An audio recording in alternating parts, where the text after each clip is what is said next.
Les usagers font de la résistance au nouveau compteur électrique Linky, mis en service depuis 2015 par une filiale d'EDF. Ce compteur dit intelligent communique plus précisément la consommation d'électricité, mais il serait aussi plus prompt à disjoncter. Certaines villes, certains citoyens s'en méfient et refusent qu'on l'installe chez eux. Simon Ricotier, Johan Relat et Valérie Lucas. Un petit boîtier vert à Nice, censé révolutionner nos consommations d'électricité. Dans 4 ans, le compteur Linky équipera 35 millions de foyers. Une perspective qui ne plaît pas à tout le monde. Alors, pourquoi fait-il si peur? Est-il vraiment inoffensif? Un soir, en rentrant chez lui, Bernard Varvier découvre que les plombs ont sauté dans son pavillon. Il se dirige alors vers le disjoncteur. Je l'ai réenclenché et à ce moment-là, j'ai entendu des lampes qui éclataient. Toutes ces lampes basse énergie, elles ont toutes lâché.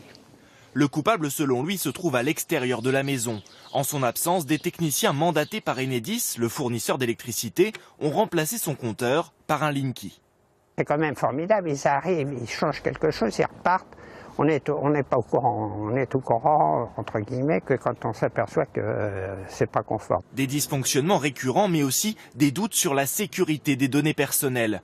Car ce nouveau compteur est communicant. Il transmet, en détail, votre consommation d'électricité au fournisseur une fois par jour. Des données également consultables sur Internet. Enedis assure sécuriser ces informations, mais dans ce quartier, les habitants sont méfiants et ont pris des mesures radicales pour empêcher l'installation des compteurs. Le compteur est donc ici. Oui, voilà. Donc il était extrêmement vulnérable puisque situé à l'extérieur de l'habitation. Donc ça, c'est une tentation énorme pour les gens d'Enedis. Ils peuvent contrôler à tout moment ce qu'on consomme, dans quelle pièce, si on est là, pas là, etc. Donc c'est Big Brother.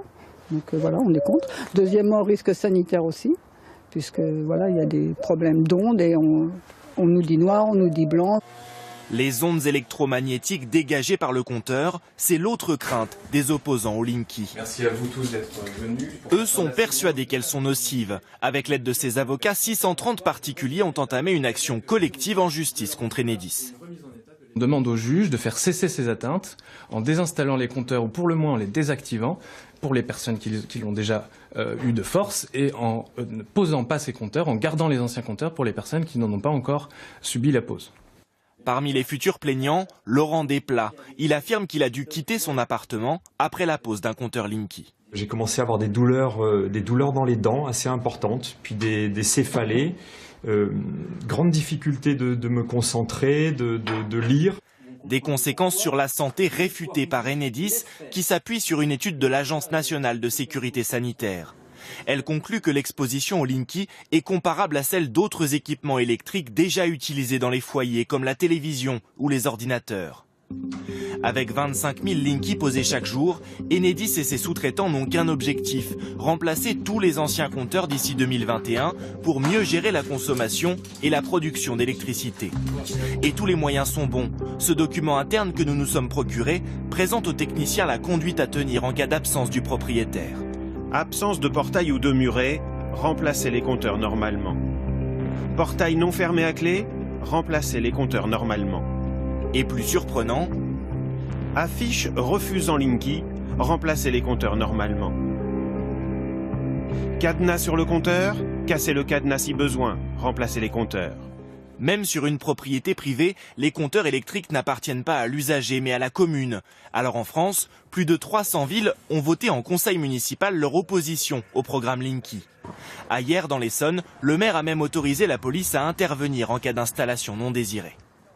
On ne peut pas rentrer chez les gens n'importe comment comme on veut. On ne peut pas casser les cadenas quand les gens ont fait savoir eux-mêmes qu'ils refusaient l'installation d'un compteur. On ne peut pas faire ça. Voilà. Il y a des méthodes inexcusables. Selon Enedis, pourtant, moins de 2% des usagers ont refusé le nouveau compteur en 2016. Nous avons présenté au directeur du programme Linky le document interne destiné aux techniciens. Il assure que ces méthodes ne sont plus d'actualité. C'est une de nos anciennes procédures. C'était une procédure technique qui était à la disposition des entreprises de pose que nous avons évidemment bien modifié. Ce n'est pas du tout l'esprit de service public que nous on souhaite porter. À ce jour, 7 millions de compteurs Linky ont été installés en France.